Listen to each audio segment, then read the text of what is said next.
Ya, ini untuk keperluan adik-adik nanti yang tidak bisa ikut ya, dan akan saya share rekamannya ya. Baik, adik-adik, selamat siang semuanya. Terima kasih yang sudah bergabung. Di sini ada sekitar 20 orang. Bagi yang tidak bisa bergabung, silakan nanti rekaman ini di-share ke teman-teman ya, yang tidak bisa ikut. Nah, ada sedikit materi untuk refleksi sebenarnya, refleksi terkait kolonialisme ya, dan imperialisme. Tolong nanti yang saya jadikan co-host hanya di admit semuanya ya. Nah, ini ada sedikit, kalau nggak salah 5 slide, kalau nggak 6 slide dari saya.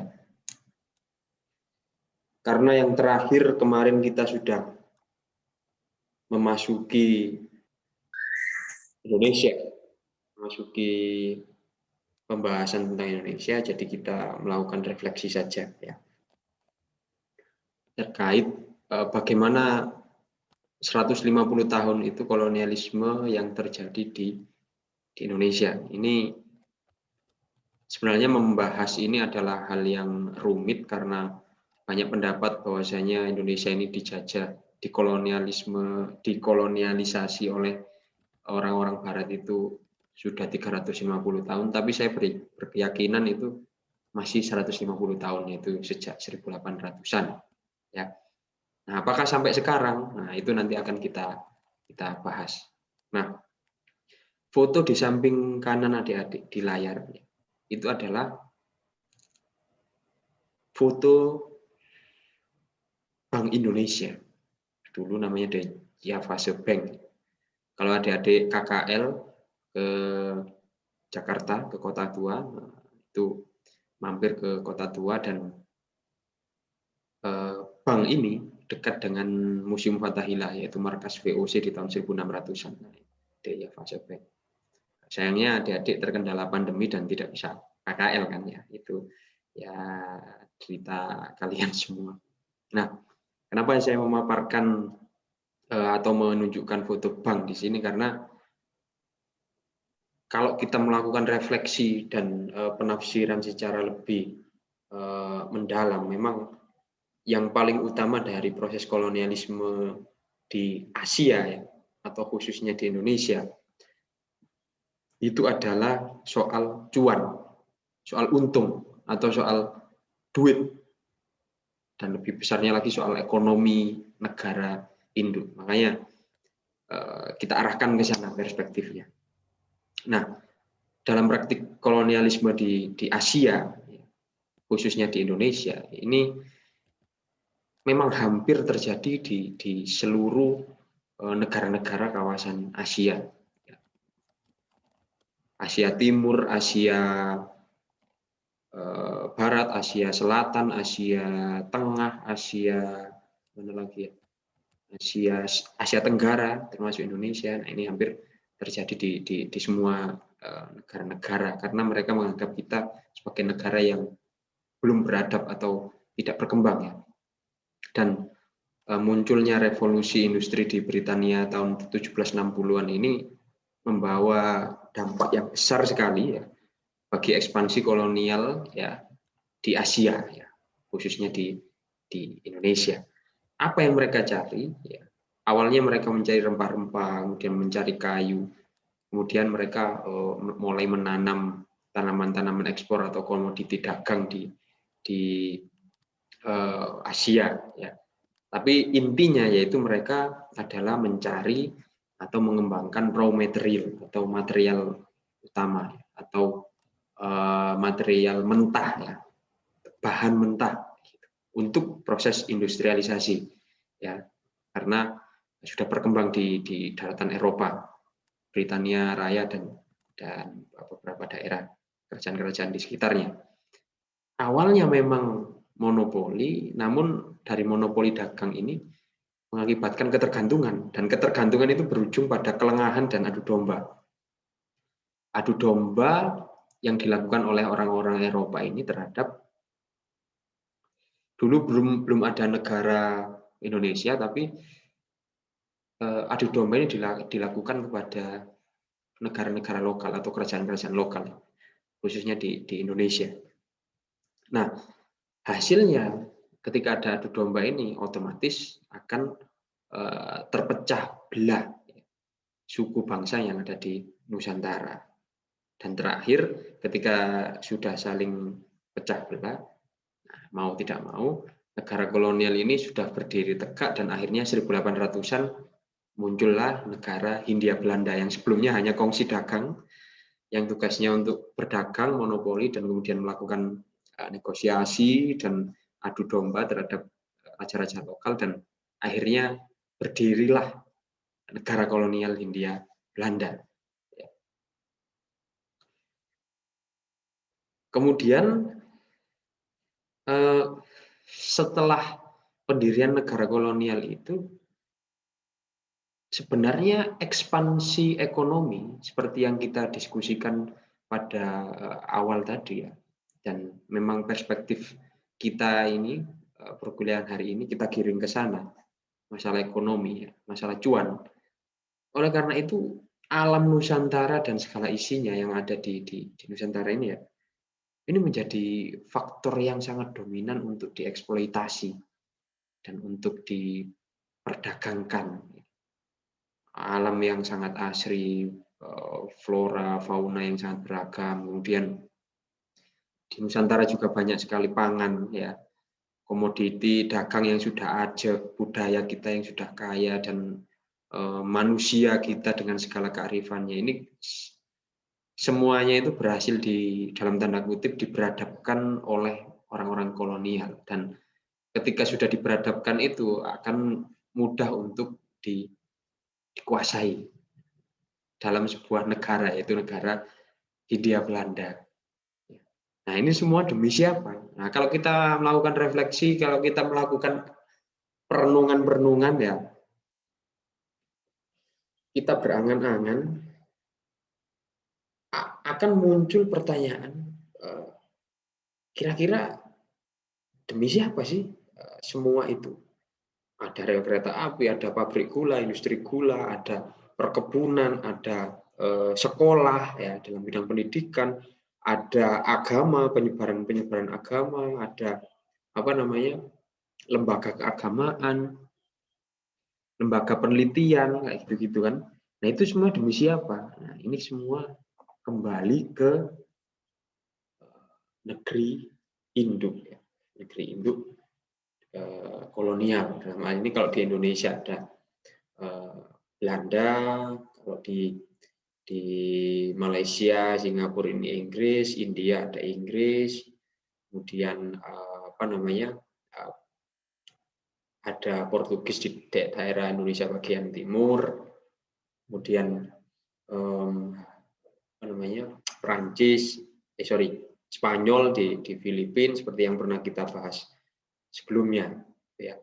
Nah, makanya kemudian kalau kita refleksikan, nah, kemudian itu digunakan untuk anak cucu mereka yang ada di negeri kita atau untuk kelangsungan anak cucu kita. Ini yang perlu perenungan cukup mendalam, karena segala infrastruktur, segala perekonomian, segala sistem politik yang diwariskan itu juga kita gunakan sampai sekarang.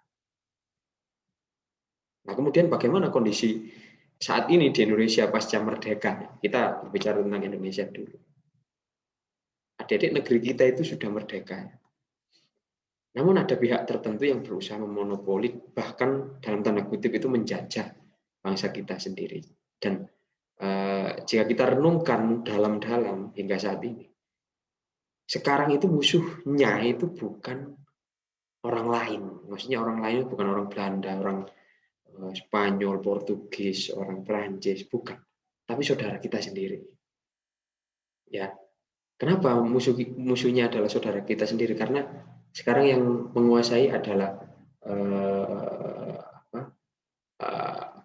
orang Indonesia, Kemudian yang memanfaatkan sesama orang Indonesia.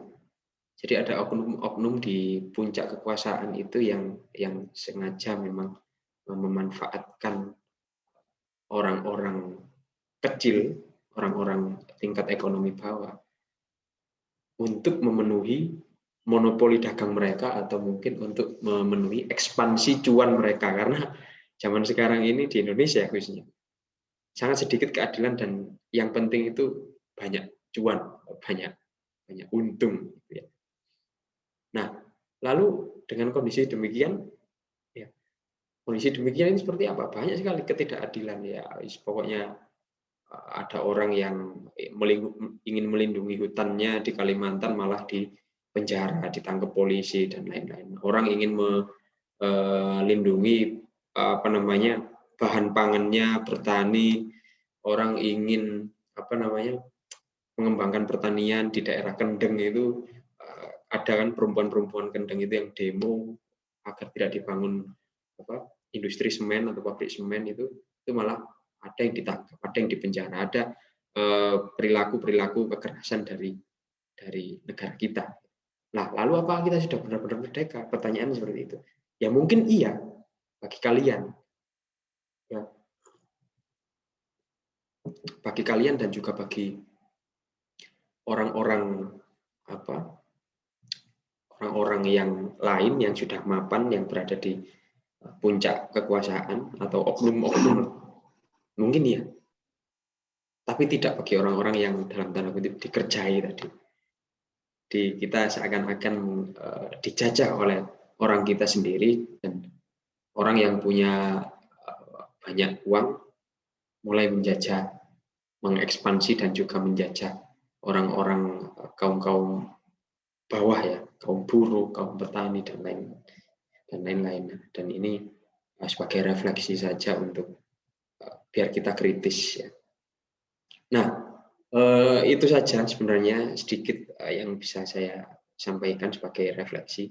Nah, tugas akhirnya itu adalah membuat representasi masa lalu terkait Indonesia masa kolonial. Ya, Indonesia masa kolonial atau Asia masa kolonial. Terserah. Karena topik kita ini sekarang Indonesia, maka saya tulis Indonesia kan. Tapi untuk tugas akhirnya kalian boleh membuat representasi masa lalu Indonesia masa kolonial atau negara-negara lain di Asia masa kolonial. Bentuknya apa? Terserah kalian. Bisa kalian membuat paper, bisa kalian membuat essay 5-7 halaman, bisa membuat puisi, bisa membuat lagu, bisa membuat video dokumenter, film dokumenter, vlog, sandiwara atau dan lain-lain. Karena kalian anak pendidikan ya, yang ahli membuat media. Pokoknya temanya tentang Indonesia masa kolonial atau Asia masa kolonial.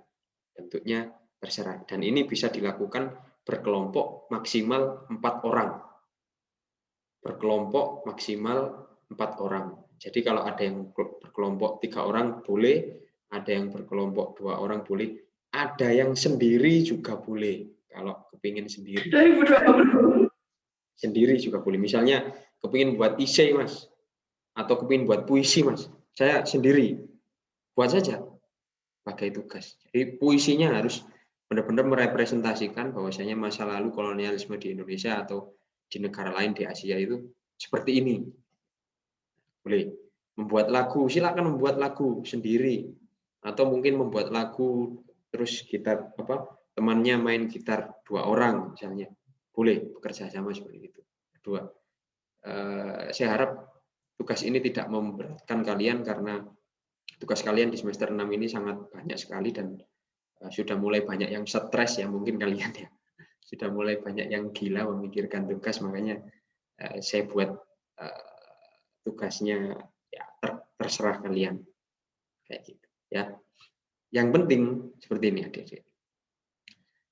Jadi merepresentasikan masa lalu itu seperti membuat kue, rasa manis dan rasa asinnya itu tergantung kokinya.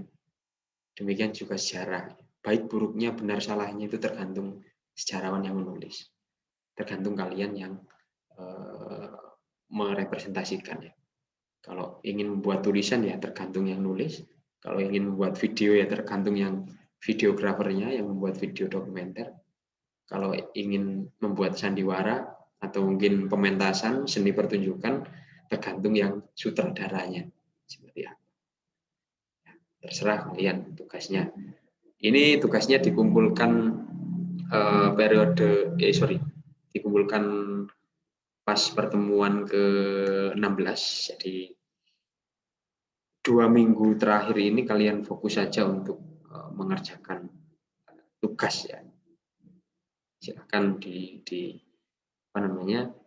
kerjakan secara berkelompok, namun sendiri juga boleh, individu juga boleh. Nanti dikumpulkan, dikoordinir satu kelas satu orang ya yang mengkoordinir.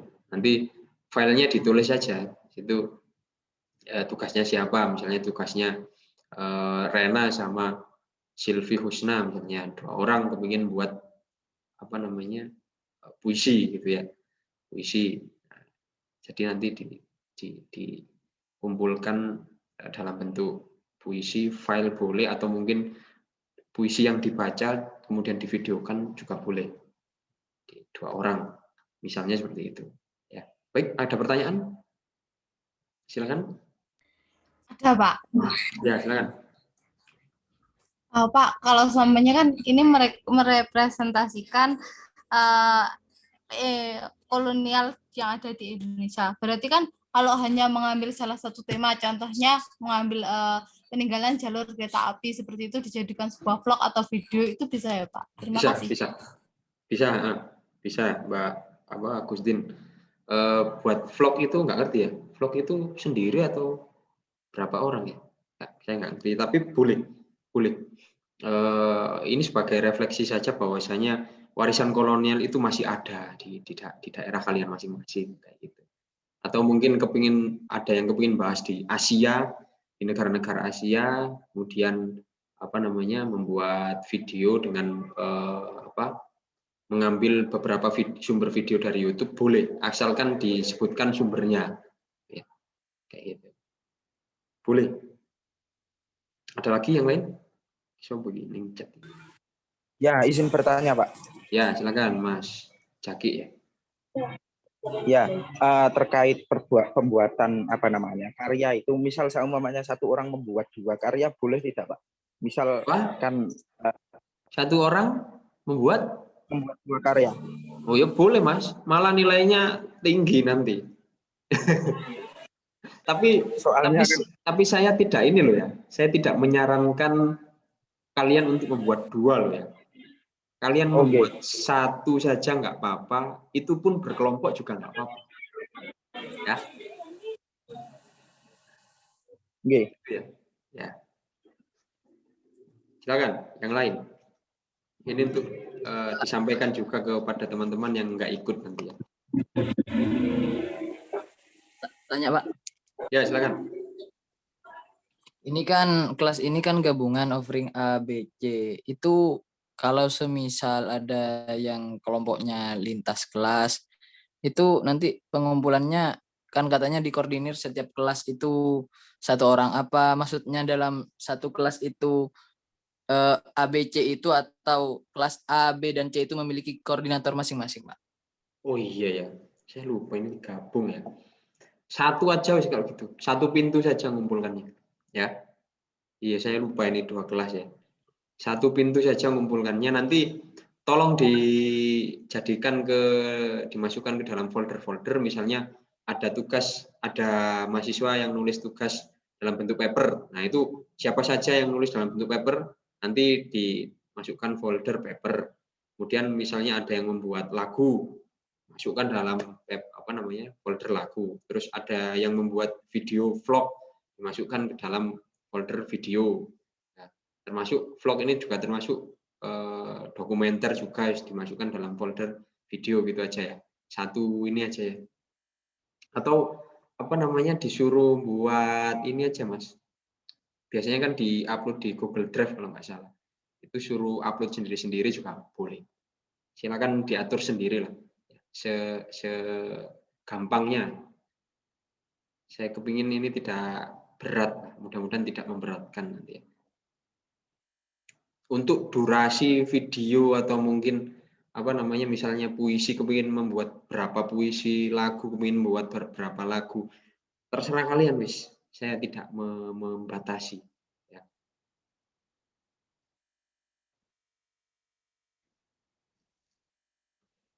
Gitu ya. Ada lagi pertanyaan? Ada, Pak. Kemarin saya buka si Kejar. Terus ada reading report. Lah, tapi di situ pengumpulannya itu 28 April 2020. Itu jadi dikerjakan atau tidak, Pak? Terima kasih. Enggak ada. Itu tahun lalu itu, Mbak. Maaf. Maksudnya belum saya hapus. Enggak ada tugas lain. Enggak ada tugas lain. Terus UAS yang ada di si Pejar itu kan sudah ada soalnya kan ya, UAS ya. Itu nggak usah dikerjakan, nggak ada. Tugasnya ya ini aja. Ya. Ada lagi yang mau bertanya tentang tugas boleh, atau bertanya tentang refleksi juga boleh. Pak, izin bertanya. Misal satu kelompok 2 orang. Nah, misalkan yang satu nge-vlog, yang satu editing vlognya itu bisa nggak, Pak? Boleh. Jadi kan gini, bisa, Pak. Misalkan buat vlog itu kan ada yang cuman buat vlog gitu aja, tapi nggak bisa ngedit supaya vlognya bagus gitu kan. Jadi kelompokan 2 orang atau 3 orang. Jadi yang satu nge-vlog, yang nomor 2 ini kelompok anggotanya ini, yang nomor 2 itu apa? Misalnya ngedit videonya, ngedit vlognya, dan yang terakhir ini memberikan narasi atau mungkin memberikan subtitle, itu boleh dikerjakan secara kelompok. Oke, Pak. Gitu Makasih, ya. Pak. Oke. Berat nggak tugas ini kira-kira gitu ya? Saya tanya dulu. Nanti jangan-jangan keberatan kalian. Tidak, Pak, saya mau bikin video. Oke, ya wes, boleh. Nggak berat ya, adik-adik. Mudah-mudahan nggak berat ya. Soalnya tugasnya terserah ya. Itu dan lain-lain loh ya, yang apa? Tadi yang saya sebutkan kan hanya kayak paper, terus essay, terus apa namanya? Lagu, puisi, video, sandiwara kayak gitu. Saya ngomongnya dan lain-lain.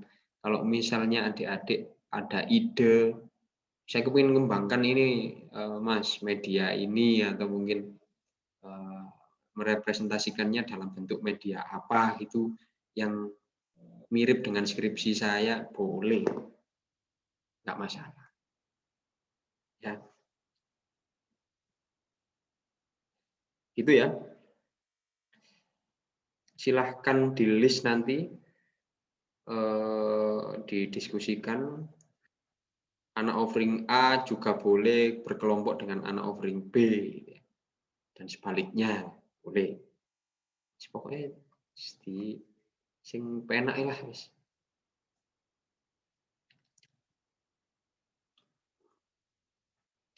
Sudah? Nggak ada yang bertanya lagi? Oke, kalau sudah tidak ada yang bertanya, saya akhiri ya. Mudah-mudahan kalian sudah paham semuanya terkait tugasnya dan juga terkait beberapa pertemuan yang sudah kita lalui. Ini Zoom meeting terakhir ya dalam pertemuan online kita dalam mata kuliah kolonialisme dan imperialisme. Mudah-mudahan paling tidak ada sedikit ilmu lah, walaupun nggak banyak, mungkin 1 tema atau 2 tema, atau mungkin sedikit, mungkin 1 kalimat dari saya atau 1 kalimat dari teman-teman kalian yang lain pas forum diskusi itu yang terpaku dalam pikiran-pikiran kalian. Mudah-mudahan seperti itu, dan mudah-mudahan dari perkuliahan ini juga kalian bisa merefleksikan bahwasanya sebenarnya perjuangan kalian sebagai generasi muda itu dimulai dari sekarang ya, karena kolonialisme itu masih tetap ada dan mungkin bentuknya yang berbeda ya, polanya masih sama. Demikian yang bisa saya sampaikan. Mohon maaf kalau selama ini kalau kuliah saya ada telatnya, ada kata-kata yang nggak enak atau tidak berkenan di hati adik-adik semua, atau mungkin ada yang kosong-kosong kuliahnya, mohon maaf, dan mudah-mudahan ada manfaatnya, sedikit manfaat untuk kalian semua. Terima kasih adik-adik sudah bergabung. Nanti akan saya share rekamannya di grup ya. Terima kasih, selamat siang, selamat beristirahat, dadah. Ya, Terima terima kasih Bapak. Terima kasih, Pak. Terima kasih, Pak.